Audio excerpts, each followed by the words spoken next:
you want to make indie games from your bedroom as a full-time job, this video is for you. I chatted all about this with Oliver Joyce. He's the creator of the Sword and Sandals franchise.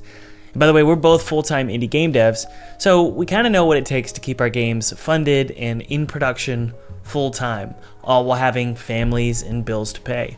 So what exactly do you need to do to make it happen for you, right? How do you make indie games alone or with a team from your bedroom full-time? Let's jump into the conversation. And by the way, if you want to take this concept a step further, there's a free webinar below. It's just for you, and it goes into how exactly to get a full-time paycheck from your small indie demo. It's totally possible. That's how I do things. But anyway, let's jump into the discussion with Oliver. And like I've said this in the past, it's a silly little saying, but when you're building an indie game, you're almost like you're building your own lottery ticket. You know what I mean? You're going to build it to take a chance that it's going to do well. But I know. I'm 6 months into making the engine, and I can and so this trailer that on the Steam page, David from Nostalgic Realms, who I'm working with the two-man team, he's put all this. That's basically all smoke and mirrors. There's no game there. That all looks like a game, but I'm rebuilding all that in a proper game engine and so on. Wow. The cool thing about this, and I don't know, this could be like, if you interview me in 4 years' time, what was the big mistake with that game? I'm making a full-on RPG maker. So like, because Dave was not really a programmer, I decided to build tools that we can both edit the game with, but it's turning into this full-on, hey, why don't make it so anyone could build a game with this? And so it's actually, it sounds like pretty crazy, but it's actually been really helpful to me to be able to build this little engine and then be able to churn out content later. I spoke with a guy called Anders Lauriston, who has built a very successful game called Skald, published by Raw Fury. It came out last year, and it's one of the it's got a couple of thousand reviews, which for a sort of a 90s style Ultima role-playing game is, pretty fantastic. And, Raw Fury did a really good job,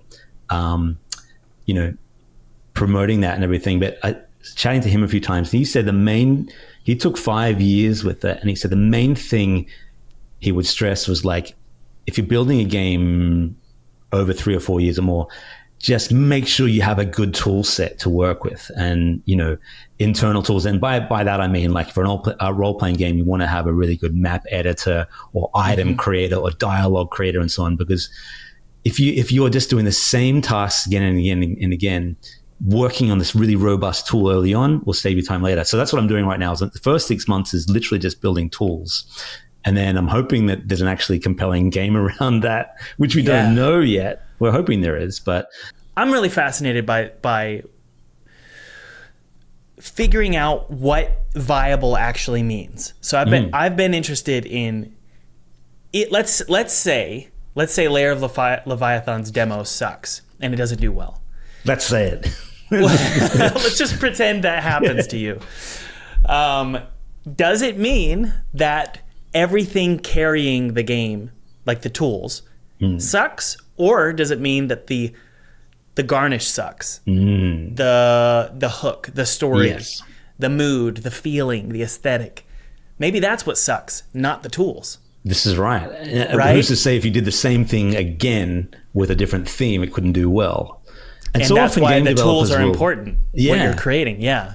And a lot of game developers will, build a game and build the engine behind it and everything, and then it doesn't do well, and they kind of go, everything about it was bad. But you can salvage stuff from that. You could who's to say you couldn't reskin a platform game with a much more quirky theme, and all of a sudden it does well. Like, the game that came out last year was a Pizza Tower or something like that. Yeah. Outrageously quirky platformer type game. That game without the quirky theme has none of that success. And I think for many, like for this Lair of the Leviathan, you're exactly right. This game could do poorly, but I've then got a full RPG maker tool that I've spent a few years making.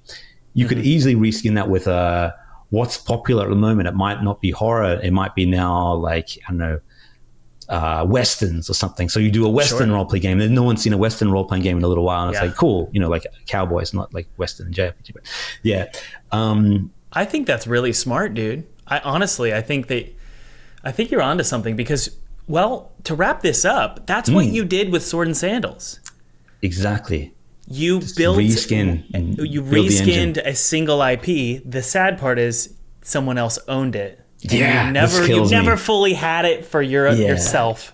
I'd have a very different background if I owned the IP. I'd be like, this is my sort of Malibu mansion, you know, or I'm in Sydney, but like, you know, whatever it is. Yeah. I mean, but we all make we make mistakes. We learn from them. I, for all that mistake of not owning the IP, I'm still really grateful that the guy in New York gave me a chance after and allowed me to rebuild from the rubble of this whole not being able to make games again and so on. So, you know, I think that's the only advice I could give to new game devs. And this is, again, pretty cliche, but like, don't be afraid to fail as long as you're making new mistakes every time, you know, because, you know, everywhere chance reigns, you know, in the swirling waters, there awaits a fish. And that's like, that's a quote from an old Roman philosopher, but it's so true because, you know, you just don't know when you're going to succeed. And as long as you keep trying new ideas, don't worry about the negative reviews. They're going to come, but just focus on what you're going to do next. By the way, if you're like me and you always dreamt of making an indie game as a full-time job, I have a free webinar below that goes into exactly how to make six figures with just a demo. I was just like you for years. I thought I had to make a game in its entirety before getting a paycheck, but there's actually 3 ways to make six figures before even finishing your game. I've done this multiple times. So check it out below if you do want to go full-time indie. And thanks for watching.